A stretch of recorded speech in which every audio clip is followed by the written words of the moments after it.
Bonsoir à tous, vous êtes dans le 3e épisode du Club des 5. Vous voyez l'ambiance, elle est joviale en ce vendredi soir pour le 3e donc, épisode du Club des 5. On va revenir sur toute l'actualité des 5 grands championnats européens.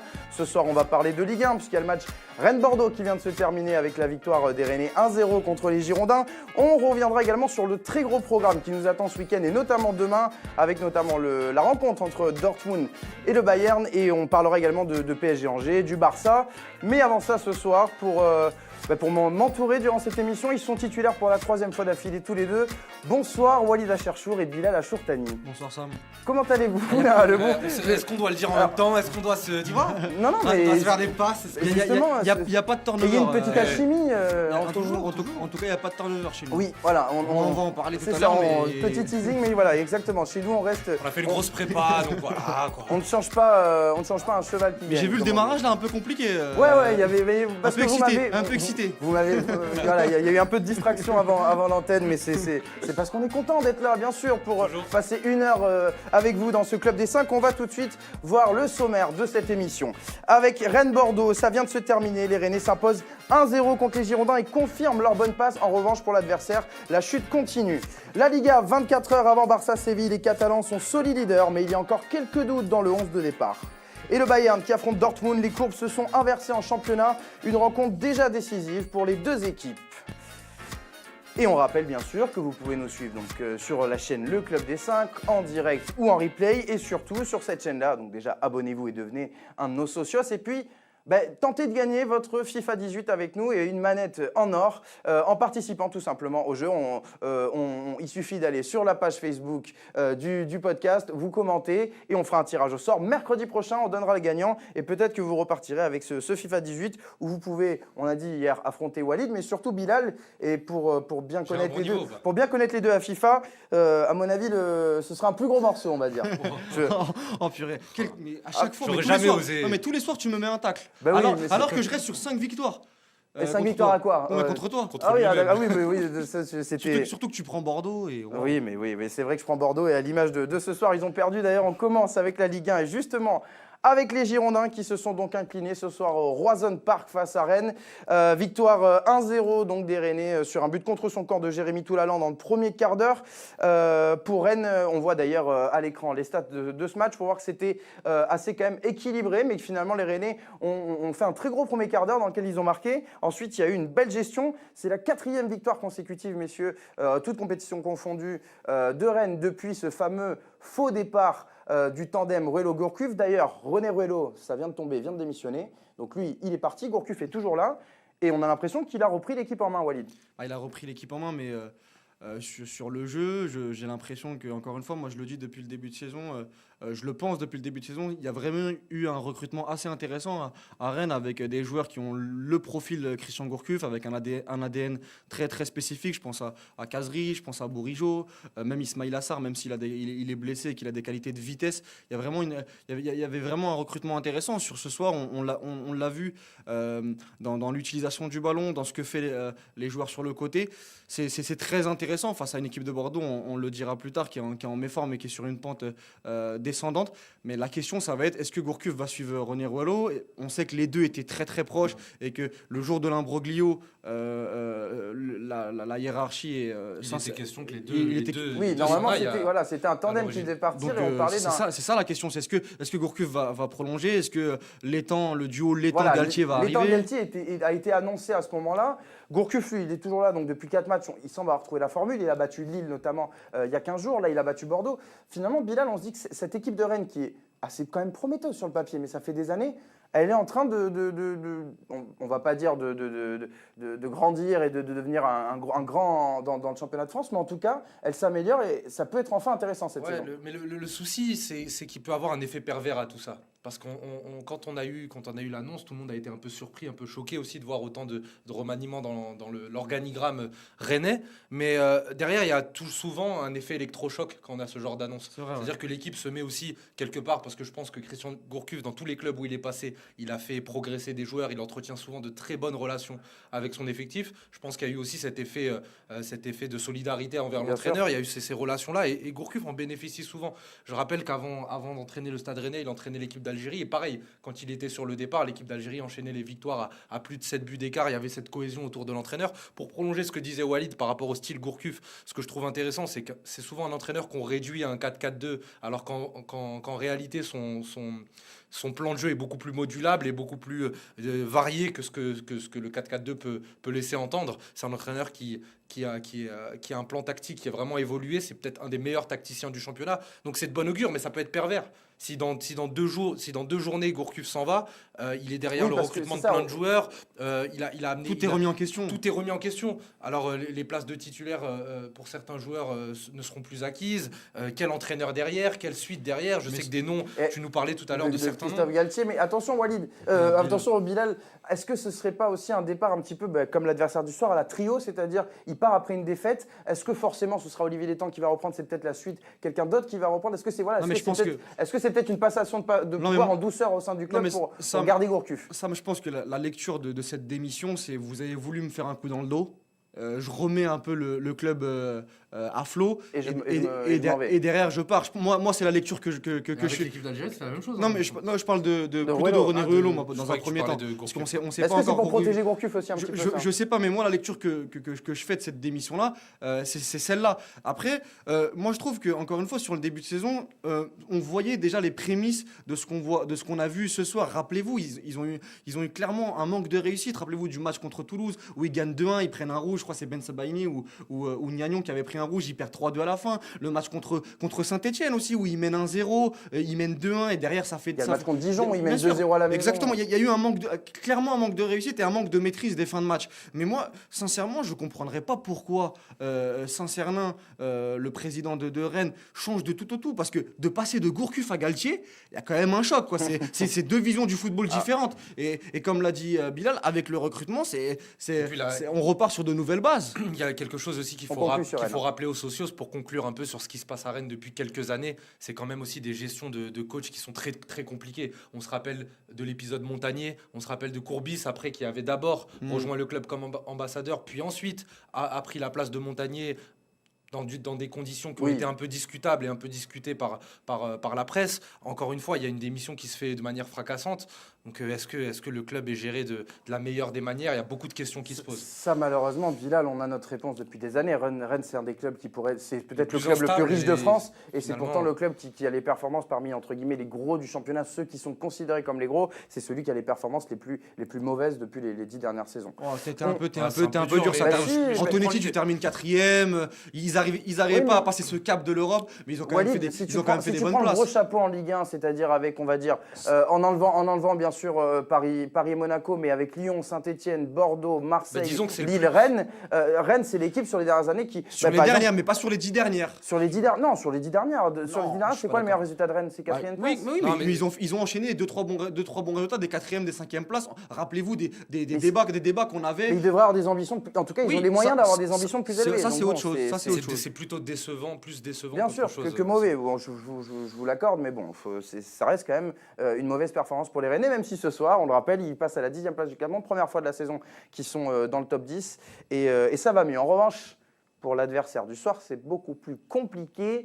Les Girondins de Bordeaux, qui étaient invaincus au début du mois d'octobre, premier match d'octobre, ils ont rencontré le PSG au Parc des Princes. Ils en ont pris 5 en première mi-temps, 6 à la fin du match. Et depuis, c'est l'extinction des feux complète. C'est quoi votre ressenti ce soir quand vous voyez Bordeaux, encore une fois, perdre 1-0, un peu à l'image de ce qu'on a vu les dernières semaines? C'est quoi votre ressenti sur cette équipe? Est-ce qu'on ne se dit pas finalement qu'au début de saison, il y a beaucoup de gens qui ont vu Bordeaux trop beau? En fait, le pense, moi. Bilal. Le sentiment, quand on parle de cette équipe depuis peut-être même 2 saisons, c'est que c'est une équipe qui a beaucoup d'individualités intéressantes. Des joueurs prometteurs, il y en a à Bordeaux, des joueurs qui ont du ballon, il y en a. Le seul souci, c'est qu'à des postes clés, on n'a pas trouvé encore la formule à Bordeaux.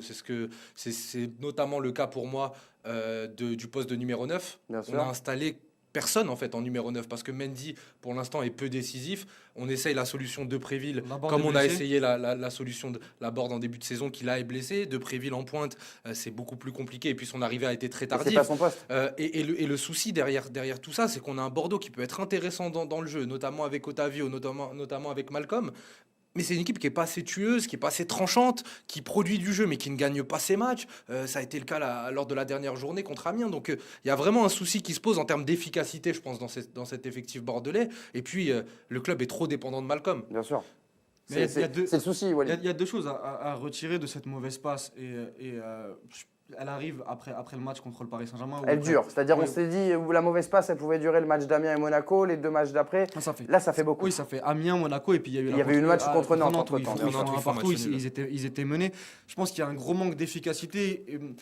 Et surtout, Bilal a parlé du secteur offensif. Moi, je vais m'attarder sur le secteur défensif. Quand Toulalan, on voit le match de la première mi-temps. Et je suis d'accord avec vous. On ne pointe pas assez, je trouve. La première mi-temps de Toulalan, alors je veux bien qu'il ait fait une carrière extraordinaire, mais il avance plus.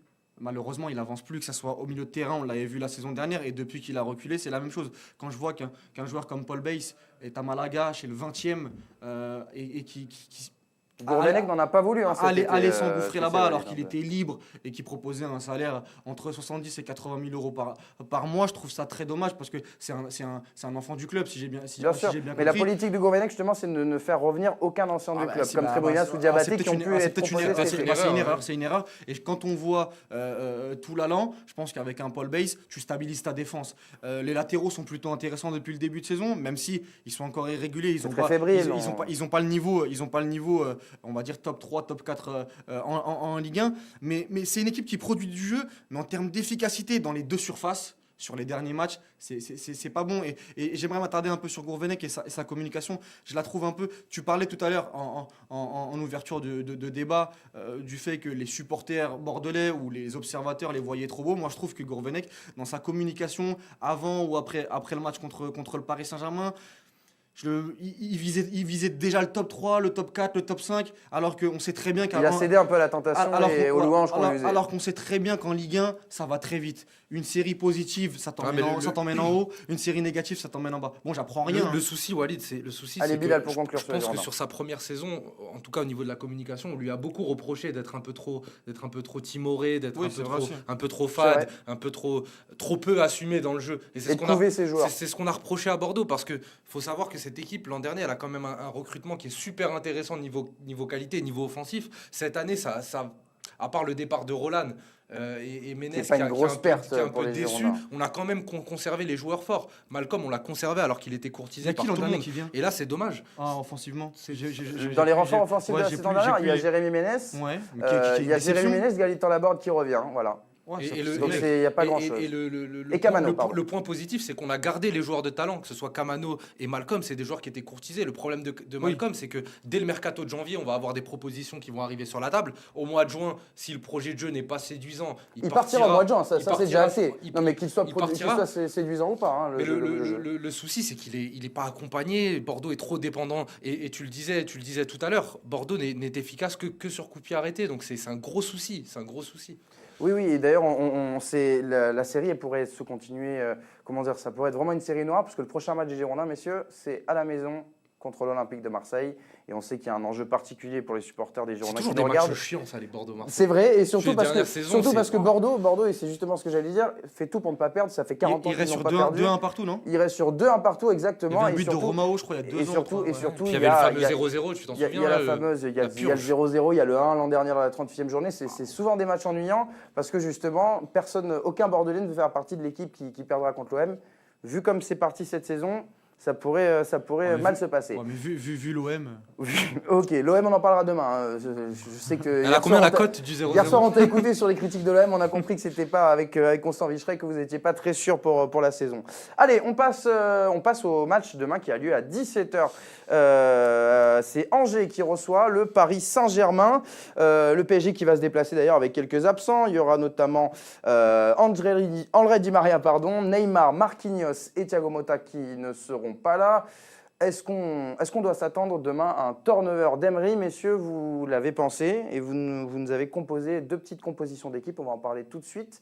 On va juste d'abord, est-ce que vous pensez que demain, il va y avoir un grand chamboulement? Il est obligé. Logiquement. Là, ça s'impose de. Comme à Dijon, après, j'espère qu'il va le réussir. Est-ce que vraiment ça s'impose? Non, mais ça s'impose de fait au poste clé. À partir du moment où Neymar n'est pas là, on est obligé de revoir l'animation offensive. Surtout que Di Maria, qui était aussi le joueur qui complétait souvent le trio offensif, ne sera pas là. Donc après, il y aura des points à prendre sur ce match de demain et on va voir au niveau des compos. On va aller voir justement tout de suite, Bilal. Tu fais bien de faire la transition. On va commencer avec la compo de Bilal, justement. Tiens, comme c'est toi qui fais les transitions. C'est une composition assez particulière. On en a parlé tous les deux. On la voit actuellement en plein écran. Pas totalement ça. Il y a, pour le coup, le turnover est là. Le turnover est là, je vais m'attarder sur certains... Pas tant que ça, en fait. Si tu le veux bien, je m'attarderai sur certains postes qui allons-y. Alors, allons-y avec toi. Donc, on la voit. Déjà, le poste de gardien de but, j'ai mis Kevin Trapp parce que j'estime que le poste de gardien est un vrai enjeu à Paris depuis maintenant 2 saisons.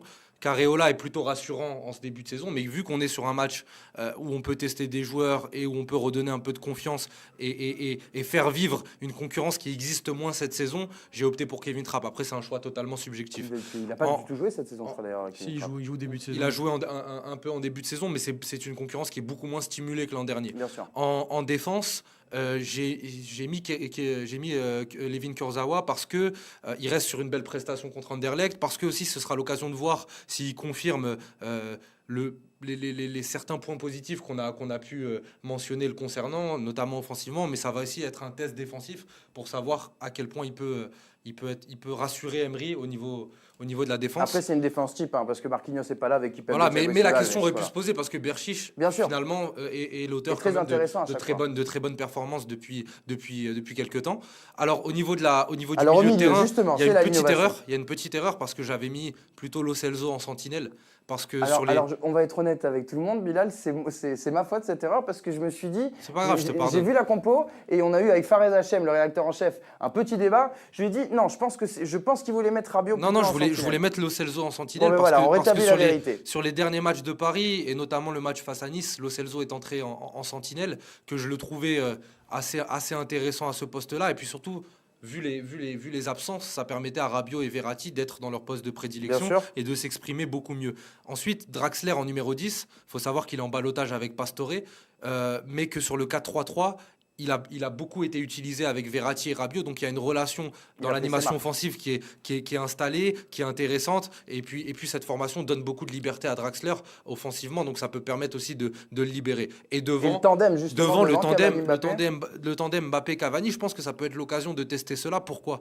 Parce que Mbappé a beaucoup de problèmes dans sa relation avec Cavani sur le terrain, ils échangent très peu, et puis surtout ça permet de replacer Mbappé sur un poste qui est proche de celui qu'il avait à Monaco, c'est-à-dire en deuxième attaquant, un peu en soutien de Cavani, en électron libre autour. Donc ça peut faire naître aussi un peu plus d'automatisme entre les deux. Je peux réagir à sa compo? Alors moi j'ai juste posé une question à Bilal, après je te laisse réagir Walid. Moi j'ai juste une question sur l'attaque.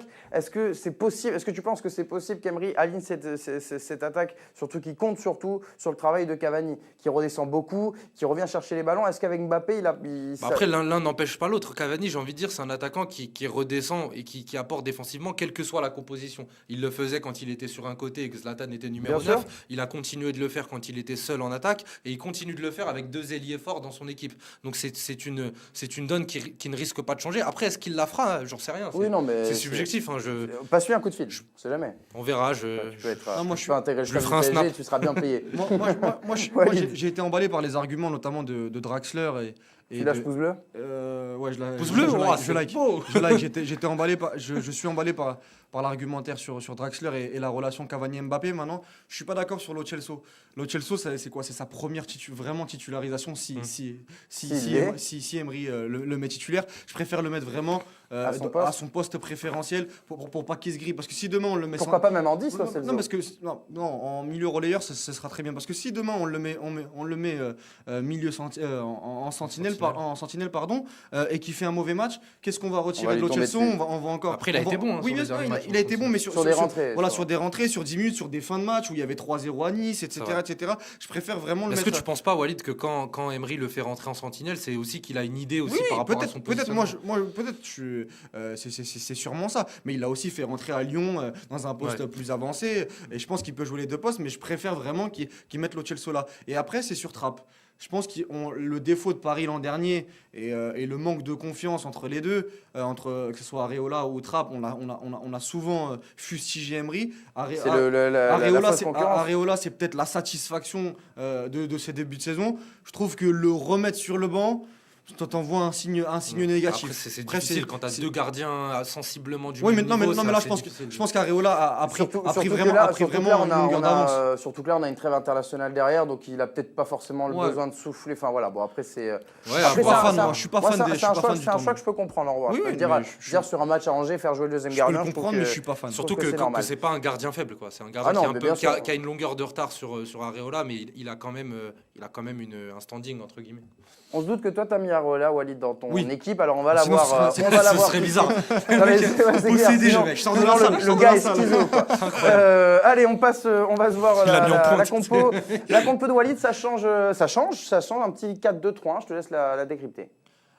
C'est bon, là, contrairement à Bilal, il n'y a pas de. C'est représentatif. Le système est bon. Je la vois pas encore, mais. Alors, tu ne la vois pas encore, on la voyait en plein écran. Là, on va la voir également sur les écrans derrière nous. Alors, décrypte-la nous. Tu la connais quand même, j'espère. Oui, bien sûr, je la connais. Donc, j'ai mis Areola. J'ai mis Areola, ça, je suis sûr. Kipembe, Thiago Silva, parce que. D'accord, il n'y a pas de choix. Parce qu'il n'y a pas le choix. J'ai échangé les latéraux. J'ai mis Meunier et Berchiche pour plusieurs raisons. Déjà, parce qu'on en parlait récemment sur la gestion de Daniel Alves. Et on sait que voilà, il a besoin de se reposer. On en aura besoin en mars, en avril, dans les matchs très très importants si le Paris Saint-Germain arrive jusque-là. Et Meunier a été plutôt intéressant, notamment à Dijon. Et à chaque fois qu'il est titulaire, il saisit sa chance. Et Berchiche, je le mets aussi parce que moi je sanctionnerai le comportement de Kurzawa sur la fin de rencontre contre Anderlecht. Et j'aimerais aussi... On la voit la compo à l'écran, on la voit. On la revoit même. On la revoit, donc voilà, je mets Youri Berchiche pour le voir un peu plus, pour lui donner une chance de plus, parce que je trouve qu'il a des qualités. Il a su les saisir pour l'instant. Voilà, qu'il a des qualités, voilà, installer cette concurrence. S'il y a vraiment turnover, vu que c'était le thème d'aujourd'hui, je change les deux latéraux. Et ensuite, je mets Rabiot. Je mets Rabiot sur le banc, pardon. Pour plusieurs raisons. La première, c'est qu'il a fait pratiquement tous les matchs depuis le début de saison. Je trouve qu'il tire un peu la langue. Et vous savez, vous connaissez mon avis sur son attitude. Peut-être pas. Sur son attitude depuis le début de saison. C'est sorti dans la presse, le match contre la Bulgarie. Je pense que ça lui ferait du bien aussi d'être sur le banc. Surtout que Verratti, je le trouve bien meilleur. Donc je mets Verratti, Lo Celso dans un milieu à deux, dans un véritable 4-2-3-1, avec Lo Celso un peu plus avancé, un sorte de double pivot où les deux pourraient dézonner. Je donne une chance à Pastore en numéro 10. Oui. Parce que Pastore, à chaque fois qu'il est titulaire, il est très très moyen. Et ça dure depuis le match contre Marseille, je crois, l'an dernier. Donc voilà, je lui donne vraiment sa chance parce que je trouve qu'il revient bien sur ses entrées. Je mets Draxler à droite, Mbappé, je le remets à gauche. Parce qu'on sait que c'est son poste préférentiel, mais comme la semaine dernière contre Nice, sauf que tu remplaces Di Maria par Draxler. Comme Neymar n'est pas là, je remets à Mbappé à son poste préférentiel et je mets Cavani en numéro 9. De toute façon, tu peux pas mettre quelqu'un d'autre. Je le dis quand même au cas où. Bilal. J'aurais pu mettre Mbappé en 9. Oui, c'est vrai. Peut-être deux remarques sur la formation de Walid que je trouve pas mal, mais que je trouve que c'est une formation qui est un peu trop dans la sanction. Et sur 2 postes, à mon avis, ça pourrait poser problème. Sur le poste de Lo Celso et Verratti, je trouve qu'ils ont 2 profils Assez qui sont similaires. assez similaires au niveau C'est physique. vrai, ouais. C'est-à-dire que Paris va jouer une équipe qui va mettre beaucoup de densité, qui va jouer très bas. Ces 2 joueurs qui sont, voilà, que vous connaissez les profils de Lo Celso et Verratti, c'est des joueurs qui ont un centre de gravité très bas, qui sont assez frêles physiquement, en tout cas qui n'ont pas la densité physique que peut avoir un joueur comme Rabiot. Donc c'est assez compliqué. La deuxième c'est pas une incohérence, j'appellerais ça pas ça comme ça, mais ce qui me titille un peu, c'est la relation entre Pastore et Draxler. Il faut savoir que Draxler, même quand il joue sur un côté, c'est un joueur qui aime beaucoup repiquer dans l'axe, que ce soit avec l'équipe d'Allemagne ou avec le PSG. Il a toujours cette tendance-là, un peu aussi comme Di Maria, c'est-à-dire d'être aimanté par l'axe, et Pastore est aussi un joueur d'axe, donc j'ai peur que les 2 joueurs puissent se marcher dessus. Après, On peut se revoir la compo en plein écran, s'il vous plaît, pendant quoi leader. Je pense que les choses peuvent évoluer et j'aimerais, moi, la créer, la relation et la complicité entre Draxler et Pastore. Et encore une fois, voilà, je donne vraiment une dernière chance à Pastore pour vraiment s'imposer. Mais moi, le problème de Lo Celso, pour revenir sur Lo Celso Verratti, je prends le problème à l'envers. C'est-à-dire que, rappelez-vous des derniers matchs contre Angers, quand ils gagnent 2-0, ils ont énormément de ballons, le Paris Saint-Germain. Même la victoire en Coupe de France, ils ont une possession stérile. Et je trouve qu'avec Lo Celso et Verratti, qui techniquement sont au-dessus de la moyenne, contre Angers, c'est à eux d'imposer leur style et ils vont pouvoir, je pense, c'est mieux qu'un Mota ou qu'un Rabiot un peu longiligne. De toute façon, Rabiot, dans l'impact physique, il est toi, pas. Ça peut pas créer un déséquilibre d'avoir des profils trop offensifs. Non, mais c'est pas offensif. Non, mais Verratti le fait souvent, récupérer les ballons bien bas avec son pouvoir de sauter les lignes, avec sa qualité de pied. Il peut faire plein de choses. Il a une palette qui pour moi, lui permet de faire ça. Non, ce que je disais, c'est que le problème de Verratti, c'est qu'aussi, il prend parfois beaucoup de risques et que quand tu as 2 joueurs qui vont énormément se projeter, c'est déjà le cas avec Rabiot et Verratti, et on sait que justement Rabiot est obligé aussi un peu de faire les efforts derrière, que c'est plus un compromis qui est fait entre les deux. Là, Lo Celso et Verratti, ils ont un jeu qui est vraiment, je trouve, trop similaire. Bon, après, c'est subjectif, hein, c'est pas un avis arrêté. Bon, on rappelle bien sûr que ces compos, elles sont pas officielles, c'est pas la compo on n'est probable, pas encore c'est les compos de on sera là ce soir pour voir quelle est la compo qui se rapproche le plus proche. On sera là effectivement demain soir pour D'ailleurs, ce serait cool que les socios nous donnent aussi un peu leur compo. Franchement, bien sûr, c'est l'objectif. Vous pouvez faire même un 2 en 1. Vous nous donnez votre compo sous le lien du podcast ou du direct YouTube. Et puis en même temps, vous jouez pour gagner votre FIFA 18. Je vous le rappelle, mercredi prochain, on tirera au sort le gagnant pour une manette en or et un FIFA 18. Et surtout, ce sera l'occasion pour nous d'annoncer le gagnant en direct et donc de savoir qui va pouvoir affronter Walid, Bilal et toute l'équipe, sauf Romain Bédouk, bien sûr, parce qu'il n'est pas au niveau. Est-ce que vous avez un dernier mot à dire sur Angers, éventuellement? On sait que Paris a souvent des matchs, tu viens de le rappeler, Walid, compliqués contre Angers. Est-ce que demain, vous pensez que cette équipe peut poser des petits problèmes au PSG? Moi, je trouve que cette équipe, elle a changé. C'est plus l'équipe de l'an dernier ou d'il y a 2 ans, avec un impact physique terrible, avec Cheikh Ndoye au milieu de terrain. Il y a des joueurs de ballon quand même. Il y a Thomas Mangani, ils ont recruté Baptiste Guillaume devant. Ça joue beaucoup mieux moi, pour les avoir vus. Je les ai pas vus beaucoup, mais contre Saint-Etienne, notamment en début de saison, c'est une équipe qui joue au ballon. Donc je pense que se fier au dernier match, aux dernières confrontations, ce serait peut-être un peu. C'est toujours le même coach. Hein. Ça veut dire que lui, il fait prendre aussi le PSG un petit peu. C'est le même coach et c'est une dynamique qui a déjà été impulsée l'an dernier. Et même il y a 2 ans, quand ils avaient fait leur 3e place à la Les recrutements vont vers une politique de jeu. On avait recruté à l'époque Bamba, on avait recruté Pépé, on a recruté des joueurs qui sont un peu plus dans la projection. L'erreur à ne pas faire, ce serait de faire la même erreur qu'Amiens en début de saison lors du premier match. J'ai peur que ça ressemble un peu à ce genre de match où on a le petit poussé qui se livre parfois un peu trop et Paris qui joue beaucoup sur les deuxièmes ballons. Après, c'est à domicile. Bien sûr. Mais ce que je veux dire, c'est que l'erreur qu'avait fait Amiens à l'époque, c'est de laisser de trop se projeter et peut-être laisser un peu trop d'espace dans le dos. Et les Parisiens maintenant. C'était à l'époque. C'est peut-être une des améliorations du Paris d'Emery en 3 mots, c'est que c'est une équipe qui est maintenant capable aussi d'exploiter les longs ballons, d'être un peu plus sur des contre-attaques. Moi, je pense plutôt qu'ils vont jouer bloc bas et qu'ils vont attendre le PSG demain. On verra bien, match à 17h en tout cas, donc on le décryptera demain soir dans le grand club des 5, enfin le club des 5 du samedi, où on sera ensemble. Le Maxi, ouais, faut qu'on lui trouve un petit nom à ce club des 5 du samedi soir. On est ensemble à partir de 22h30 demain, 1h30 d'émission, juste après le match du Barça contre Séville, justement. Non, on va pas en parler maintenant. En fait, on va d'abord parler. Mauvaise transition, voilà. C'est un fail complet. C'est un fail complet. Ah oui, avant qu'on termine sur la Ligue 1, on va juste voir le calendrier. Donc, on en parlera demain soir des matchs qui ont lieu demain à 22h30. Donc, victoire de Rennes ce soir 1-0 contre Bordeaux. Demain, Angers PSG à 17h. 3 Strasbourg, Montpellier Amiens, Monaco Guingamp, Nantes Toulouse à 20h. Et dimanche, on aura Nice Dijon, Metz Lille, Marseille Caen et Saint-Étienne Lyon. Et petite info pour finir sur la Ligue 1, c'est officiel, René Roello a donc démissionné ce soir. Qui c'est qui le remplace ? Olivier Létang. Bravo les gars, c'est bien. Quelle surprise. Quelle surprise. Franchement, c'est un homme d'information ce loto. Je peux revenir juste sur le multiplex. Le 3 Strasbourg, il est. Ah, moi il va être pas mal. Le duel Samassa Bingou Camara. Oh purée. Ouh là là, ça va être. Thierry Loret, Jean-Louis Garcia. Waouh, tactiquement, ça va être. Stéphane Darbion Foulquier, là, je sens que sur le côté droit, ça va être chaud. Allez, mais c'est du football qu'on aime quand même. On fera pas un débrief, je pense. On fera pas un débrief. Et pourquoi allez, on va chez nos amis allemands cette fois-ci, Bundesliga. 11e journée demain et le choc da Klassiker, c'est ça comme ils disent nos amis, c'est comme ça qu'ils disent plutôt nos amis allemands. Borussia Dortmund qui reçoit le Bayern de Munich. C'est un match assez avec deux équipes qui ont des trajectoires assez diamétralement opposées depuis quelques mois, un peu comme à l'image de Rennes et Bordeaux, bien sûr, toute proportion gardée. Dortmund avait très bien commencé son championnat et chute, et le Bayern c'est l'inverse. Le Bayern, il y a eu un début de saison compliqué avec Ancelotti, notamment en Ligue des Champions, la défaite contre le PSG.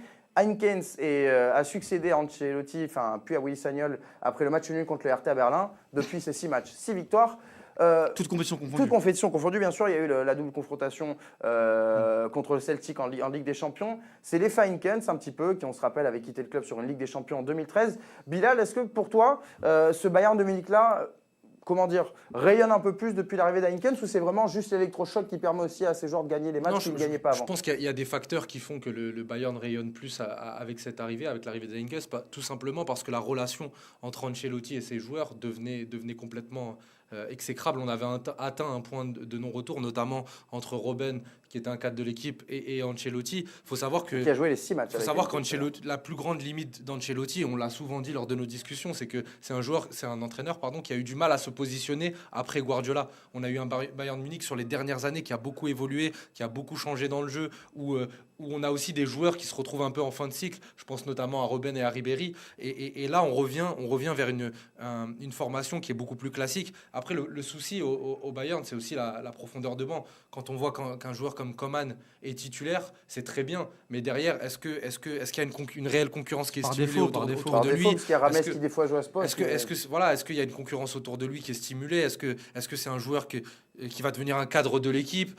Tolisso qui fait pour le coup un bon début de saison. On va voir aussi si au niveau international, notamment avec la Ligue des Champions, on va voir si les choses vont continuer de cette manière-là. Donc c'est de bon augure, mais à voir sur le reste de la saison. Alors bien sûr, pour les youtubeurs qui nous suivent, les socios, voilà, je sais pas ce que la régie est en train de faire, mais ils ont décidé de nous mettre une petite ambiance tamisée. Donc voilà. C'est sympa, voilà. Donc on me dit que ça va revenir. Donc voilà, continuons dans cette petite ambiance. Vous nous voyez un peu moins bien, mais c'est pas grave. Donc vous avez le son. Voilà. Et la lumière fut. Et la lumière fut. Voilà. C'est une intervention divine. Merci beaucoup les gars. C'est mieux comme ça quand même. Je trouve en tout cas. C'est un avis. Ça faisait un peu peur quand même. Ah oui, non, c'était Halloween, c'était il y a 3 jours. On est un peu à la bourre. Et vu que c'est la soirée des licenciements. Non les gars, jamais. Ils nous ont coupé l'électricité pour nous dire qu'en fait on dégageait 3 émissions et on s'en va. Ah ouais, ça me fait penser à. Comment il s'appelait cet entraîneur d'Alexio qui a fait pareil? 3 matchs, il avait sauté. Ravanelli, l'ancien Marseillais. Voilà, allez, bon, c'est bon, on s'éparpille beaucoup. On reste sur la Bundesliga. Walid, ce changement Ancelotti-Heinkens, c'est aussi un changement de style, pas que footballistique, aussi de mode de vie du groupe. On a l'impression que le groupe respire beaucoup plus avec Heinkens. On est revenu à des fondamentaux allemands plutôt. Oui, des fondamentaux allemands. Il a coupé. On sait qu'Ancelotti, il avait fait aussi au Paris Saint-Germain. Il avait ramené des GPS, des cuisiniers. voilà, un diététicien. un Il artisan, voilà. il avait vraiment installé une rigueur, ce que les cadres du Bayern, notamment Müller, notamment Robben, même Neuer, même s'il est blessé, N'ont pas accepté. n'ont pas accepté. Et Jupp Heynckes a laissé, voilà, est revenu à son mode de fonctionnement en 2013 avec un peu plus de légèreté, un peu plus d'autogestion aussi sur le plan professionnel pour ce Bayern-là. Après, il est aussi revenu à des fondamentaux dans le jeu. On verra peut-être la composition d'équipe de son premier. À pic. de- On va la lancer justement. de- Là, on de va son- se la voir en plein de son écran premier et- match, et notamment sur face à les Fribourg. écrans derrière moi aussi. Voilà, il a remis la défense championne du monde, Boateng Hummels, qui n'était pas en odeur de sainteté, notamment pour plusieurs raisons. Boateng revenait de blessure, Hummels était en concurrence avec Soule ou avec Ravi Martinez. Il a mis Ravi Martinez en numéro 8, ce qui était son poste quand ils ont gagné la Ligue des Champions en 2013 avec Schweini. Il est revenu aussi à Thomas Müller, même si encore une fois, moi je suis pas un. Oui, on sait que je depuis suis pas- quelques années, tu as du Je suis mal pas un avec, grand fan de Thomas Müller, mais il faut constater que depuis que Heynckes est arrivé, même s'il est blessé depuis le match de championnat avant le Celtic à l'aller, il est meilleur, il est beaucoup plus en confiance. On sent que cette relation avec Heynckes le stimule. Donc voilà, il a fait vraiment des choix forts. Maintenant, de dire que c'est le jour à la nuit entre Ancelotti, il y a des bémols, il y a des bémols à donner sur cette équipe. Notamment, il le disait à juste titre, Bilal, Kingsley Coman. Moi, je pense que tu gagnes pas la Ligue des Champions avec un joueur comme ça. Bah, on l'a vu il y a 2 ans où les limites sont montrées en demi-finale. Qui dans le QI foot, il lui manque quand même 2 ou 3 tempos J'ai eu très peur. On va pas se faire des ennemis. et En plus, voilà, attention à Coman. Tape fort. pour parler, si on veut vraiment rentrer en détail par rapport au match de demain, est-ce que aller s'imposer à Dortmund, ça serait vraiment un gros coup? T'es d'accord, Bilal? Là, Jupp Heynckes, Ouais, je suis d'accord. là, Jupp Heynckes, on sentira, Il va montrer quelque chose. on je suis sentira d'accord, vraiment c'est son clair. retour. Non, Bilal. je suis Avant d'accord. de passer à Et Dortmund. s'il y a un mot qu'on retient du retour d'Heynckes sur le Bayern, c'est vraiment que en tout cas, le choix des hommes est beaucoup plus lisible. On sait où on va. Avec Ancelotti, on avait tendance à croire que c'était un peu du Guardiola et un peu ce que Ouais, faisait Ancelotti. c'est Il vrai, s'est ouais. adapté, en même temps, il a essayé de faire des choix. C'était pas très lisible. Si on s'attarde juste sur la relation entre Martinez et Alcantara, on a un milieu défensif qui a été capable de jouer défenseur central pendant longtemps et on a un joueur plus offensif. C'est très lisible. Merci messieurs pour ces analyses fines sur le Bayern. On passe à l'adversaire qui pour le coup va moins bien et un entraîneur qui lui aussi va moins bien et pourrait subir le même sort qu'en Carlo Ancelotti. Peter Bosz donc, qui a rejoint le Borussia Dortmund cette saison après avoir gagné l'Europa League avec l'Ajax la saison dernière. Depuis le 26 septembre, tout s'était bien passé en début de saison. Dortmund était premier. Depuis le 26 septembre, c'est seulement 2 victoires pour les jaunes et noirs, dont une en coupe contre le modeste Magdebourg, que je le dise bien. On sent quand même que cette équipe, avec l'attaque en priorité, est un peu en panne depuis 3-4 matchs. Et ça s'explique par un petit peu une méforme de tout le monde, Bilal. Déjà, je pense que pour analyser la saison de Dortmund, il faut la faire en 2 parties. Il y a la partie du jeu, il y a la relation avec l'entraîneur. Dans le jeu, c'est une équipe qui est paradoxale parce qu'elle est première de Bundesliga, mais elle a de plus en plus de mal. Deuxième. Deuxième de Bundesliga, mais elle fait un départ canon et elle a de plus en plus de mal à s'imposer dans le jeu. Il y a peut-être des limites à cet effectif-là. C'est d'abord le fait que l'animation offensive est finalement un peu recyclée. Quand on voit les joueurs qui sont titularisés dans cette équipe de Dortmund, c'est des joueurs qui étaient là sous l'ère Klopp, qui sont revenus à Dortmund avec un niveau qui est beaucoup moins tranchant, qui ont beaucoup moins cette âme de leader. Ils sont revenus à la maison comme des gosses qui ont pris une claque, qui ont pris une pu claque à avoir. l'université. On prend l'exemple de Götze, on peut prendre l'exemple de Kagawa. C'est des joueurs qui sont plus sur le déclin sur ces dernières années. Et puis, c'est une équipe qui est un peu trop dépendante d'Aubameyang depuis le début de saison. C'est un joueur qui était sur le départ, qui est finalement resté. Et cette équipe de Dortmund est lisible. Le souci, c'est que quand on met un entraîneur en danger, c'est compliqué parce que Dortmund est quand même une équipe qui réussit sur le plan comptable. Est-ce qu'il y a le départ de Dembélé qui a fragilisé aussi le groupe? Ouais, certainement, mais le souci, c'est que l'an dernier, avec Tuchel, il y avait un problème de relation entre les joueurs et l'entraîneur. Tuchel était un tacticien, mais au niveau de la relation avec le joueur, il n'avait pas la proximité que pouvait avoir Jürgen Klopp. Cette année, on a un entraîneur qui visiblement s'entend beaucoup mieux avec ses joueurs. On dit en Allemagne, les observateurs disent que la relation est parfaite entre les joueurs et l'entraîneur, qu'il arrive à leur transmettre des choses. Alors moi, j'ai envie de dire, attendons avant de mettre un entraîneur en danger. On est sur une équipe qui est en fin de cycle, qui est en train de se renouveler, avec des joueurs qui sont un peu dans le déclin. Elle est dure la fin de cycle, Bilal. ouais, mais à Dortmund. le problème, Moi, c'est je suis pas d'accord. Depuis le départ de Klopp, elle est là, la fin de cycle. Le problème, c'est qu'on s'en sort pas de cette fin de cycle. quand on a mis en place Jürgen Klopp dans cette équipe, ça a mis du temps à Oui, venir bien en sûr, termes de. bien sûr. Là, les résultats sont plus ou moins là. Alors oui, il y a des limites dans le jeu, mais est-ce qu'on va virer un entraîneur qui est deuxième de Bundesliga, même si son Non. équipe produit Oui, peu mais de jeu. attention, j'ai oublié de le rappeler. En tout cas, ça va mieux J'ai oublié de qu'avec rappeler Tourelle, je quand pense. j'ai lancé le sujet, mais il faut rappeler aussi que Dortmund a fait une grosse contre-performance cette semaine pour la deuxième fois contre Nicosie avec un nul et qui sont éliminés. Enfin, ils sont pas Quasiment éliminés. quasiment éliminés de la Ligue des Champions. Dès les phases de poule, même si c'est le groupe de la mort, ça fait quand même Après, très tâche. est-ce que Peter Bosz peut faire le doublé en Europa League? Ça peut, Pourquoi être, ça pas, peut être un bien objectif sûr. ça peut être un objectif en fin de saison. Mais après, moi, là où je suis pas d'accord avec Bilal, c'est surtout sur ce milieu de terrain, ou en tout cas sur les joueurs que tu as cités, notamment Nuri Sahin, Kagawa et Götze. Sur le début de saison, en tout cas, Götze était un peu blessé, mais c'était vraiment le dépositaire de ce jeu, du jeu du Borussia. Et les problèmes sont vraiment derrière. Il faut dire que le Borussia Dortmund, depuis le début de saison, joue sans latéraux.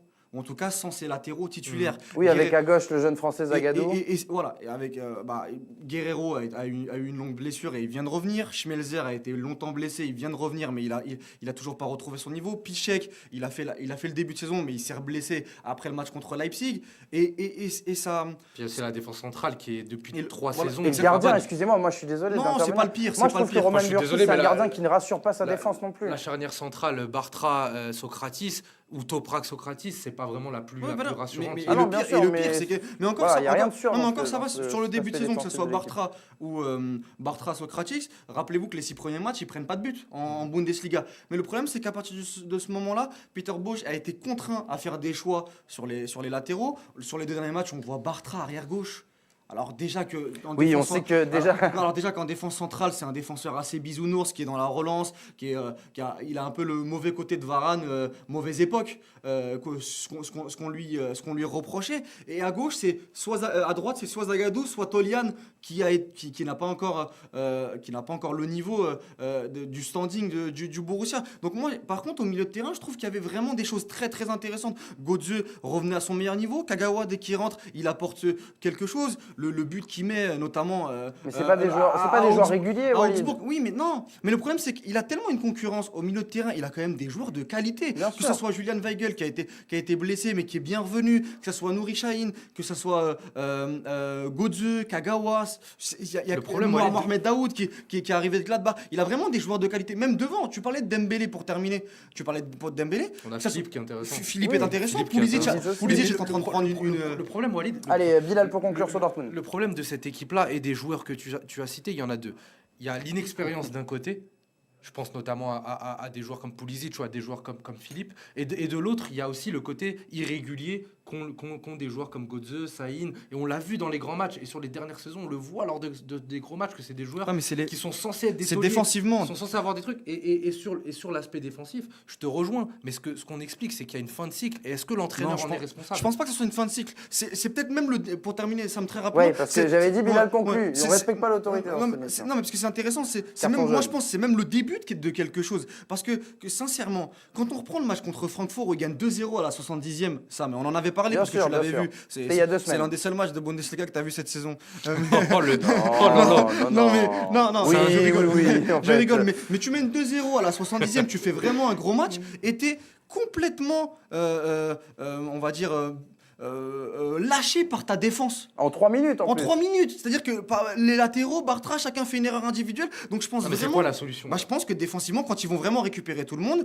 on va voir un bon Dortmund. Non, mais Mais on n'est pas en fin de cycle. La Là, vraie faut question du attendre. débat, c'est est-ce qu'on incrimine le coach pour ça? Moi, Non, mon, mais non, mon bien avis, sûr. c'est de dire non, il faut laisser du Bah, temps il à cet faudra entraîneur. voir sur le choix. Non, mais sur ça, on est d'accord, choix mais du c'est pas pour les là où on n'est pas Ouais, d'accord, on c'est n'est pas pas les mêmes, d'accord c'est sur pas les les mêmes raisons raisons. de- Voilà. Oui, raison bien sûr. Et puis après on a eu ce débat, mais c'est vrai que c'est pas non plus dans l'ADN du club de virer un coach. On verra. verra bien demain, de toute façon, 18h30 au Signal Iduna Park de Redis-le pour voir, Dortmund. redis-le, on n'a pas entendu. Le Signal Iduna Park de Dortmund. Il y a eu un petit bug, effectivement. Merci de le signaler. C'est pas grave, t'inquiète, je te Il est retiens pas. gentil, hein. Ouais, non, mais t'inquiète, Il est c'est pas gentil, grave, le t'inquiète. Walid, hein. Quand il va nous sortir encore Ndombele, t'inquiète pas, je vais pas le rater. Zonzi. Nzonzi. Allez, on part en Espagne maintenant. Il fait un peu plus chaud qu'en Allemagne. On va à Barcelone où demain soir, gros choc de cette 12e journée de Liga. Le Barça accueille Séville, le Barça solide leader qui affronte Séville, qui est 5e, qui fait un début de saison qui a été, à l'image de Dortmund, assez bon pendant 5-6 journées. Et depuis 5-6 matchs, c'est un peu plus compliqué. Le Barça, donc on vient de le dire, est solide leader avec 8 points d'avance sur le Real de Madrid. On a tendance à dire que le titre de Liga est déjà joué. Cette équipe, elle n'a pas l'air très inquiétée dans le championnat, ni même en Ligue des Champions. Ils seront pas inquiétés demain. Et pourtant, bon, ça c'est ton avis, merci Walid. Non mais et pourtant cette équipe, moi personnellement, elle me paraît plus fébrile que les autres années. Je veux dire, ne serait-ce que dans le jeu, ce système qui est toujours en place, que Valverde, on pensait que Valverde allait changer un petit peu, bouger les lignes. On continue à jouer avec ce 4-3-3, mais on a l'impression que les joueurs ne sont plus vraiment les bons pour être dans ce 4-3-3. C'est pas un 4-3-3, c'est un 4-2-3-1 avec Messi en numéro 10. Reprenez la composition, on va peut-être l'avoir de l'Olympiakos. Là où je suis pas d'accord avec toi, c'est que Messi joue dans l'axe, mais par contre sur le côté droit, Mais c'est Semedo ou Sergi Roberto quand il joue. On lui laisse on est dans plus dans un 3-5-2 non, pas du tout, parce que si on regarde bien la compo de l'Olympiakos, qu'on a vu à l'écran, on va la revoir, mercredi, s'il vous plaît, en régie. on va la voir. Voilà. Messi est dans l'axe et c'est Paulinho Busquets et Sergi Roberto qui est milieu côté. Et c'est le cas depuis 2 ans. Ouais, même sous Bien sûr, avec Rakitic et même sous Valverde, c'est Rakitic qui est vraiment côté.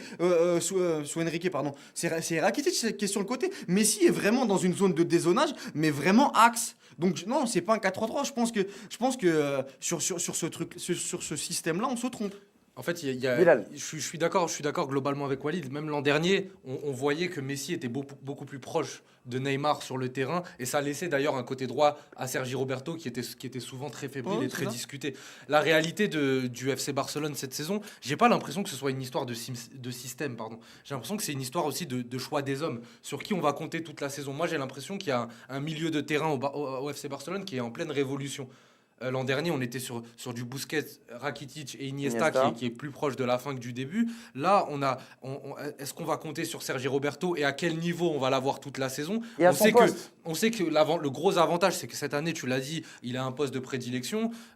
Donc, ça met un peu plus ses qualités en avant. Est-ce que sur toute la saison, il sera à ce niveau-là? Est-ce qu'on va lui préférer un André Gomes qui a été intéressant depuis le début de saison? Mais je répète que j'attends de voir à un niveau international parce que pour l'instant, le Barça n'a pas joué des équipes qui l'ont mise en difficulté.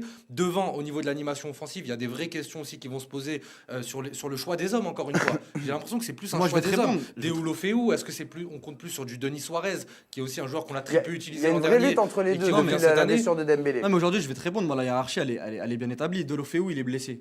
Mais à la place de Sergi Roberto, quand on le voit là en plein écran, en plein écran, c'est Deulofeu normalement joue à la place de Sergi Roberto. C'était le cas en début de saison, et ce sera le poste de Dembélé quand il va revenir.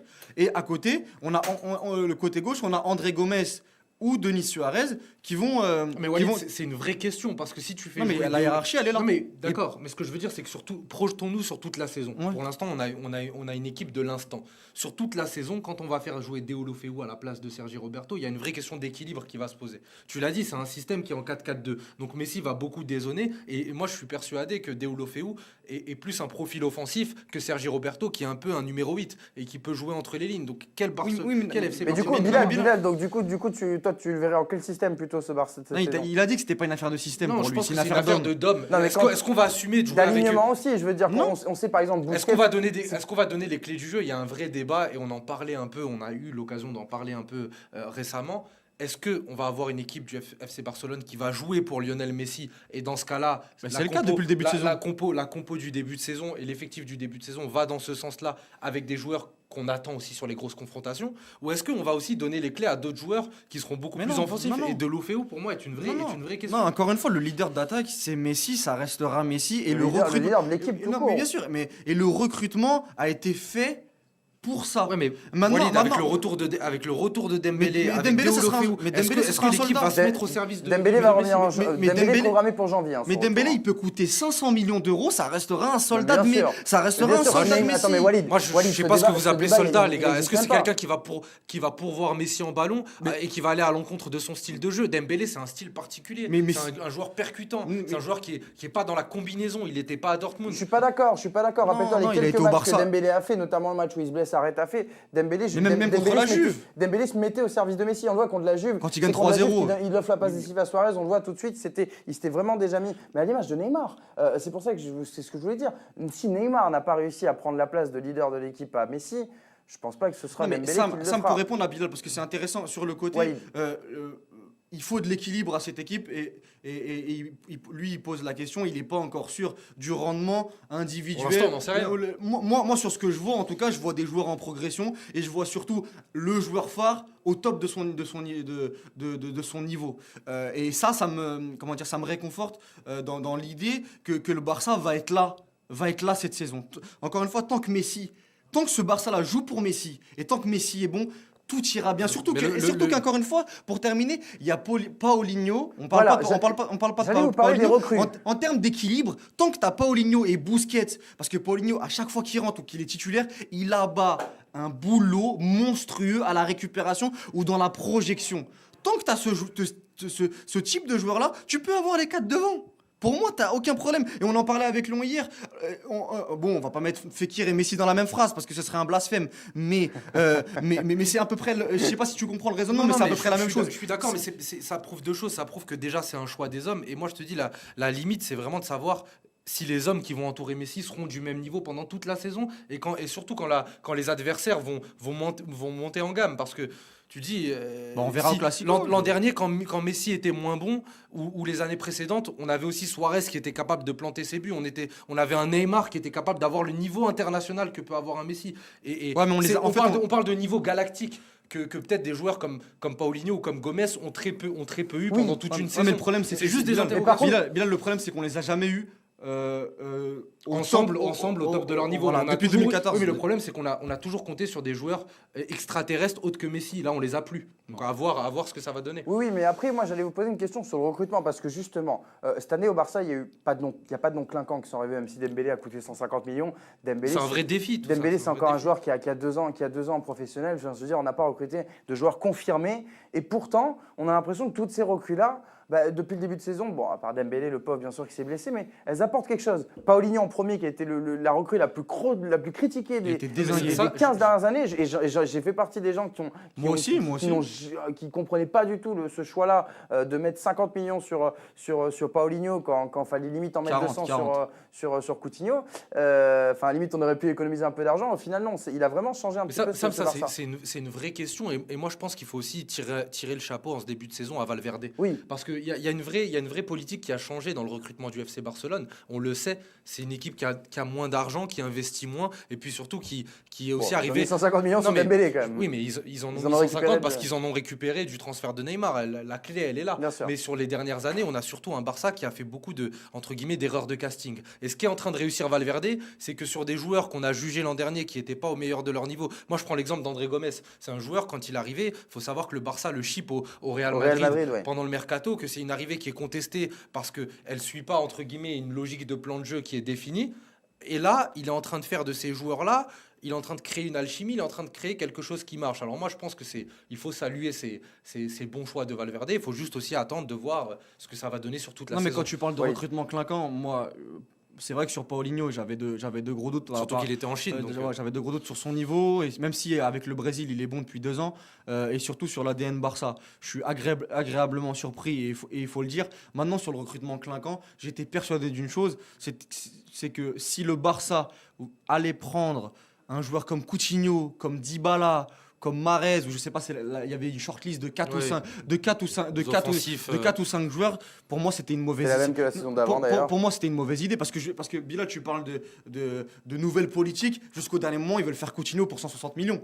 Non, mais quand en je te- plus de c'est Dembélé. une politique Donc, qui s'impose et à eux. et Ils n'ont pas les moyens de bien sûr, recruter. bien On l'a sûr. vu. Mais ils auraient pu le faire. Si Liverpool lâche Coutinho, Coutinho il va au Barça. Bien sûr. Et je pense que ça aurait été une erreur parce que je suis encore persuadé, je peux me tromper, hein, comme je me suis trompé l'an dernier avec le Real Madrid, mais que ça soit le profil soldat, très bon soldat, type Denis Suarez, André Gomes quand il joue à son poste, Deulofeu, Sergi Roberto, Quand il joue tout court, hein. au service de Messi, je trouve que le niveau collectif de ce Barça serait meilleur qu'avec 3 stars. On le voit en NBA. Hein, Après, attention, mais les 3-4 stars qui prennent le monopole du ballon, qui jouent un peu pour eux, etc. Moi, je trouve que collectivement, ce que Valverde met en place, c'est très très bien parce que le recrutement a été intelligent. Bilal, tu Non, mais es d'accord avec cet avis? Et surtout, est-ce que tu penses que le Barça va essayer de recruter cet hiver quand même Coutinho? On rappelle que c'est toujours dans les tuyaux. Non, cet hiver, Non, ils ne le recruteront pas. Il a joué la Ligue des Champions. Oui, mais bon, le Barça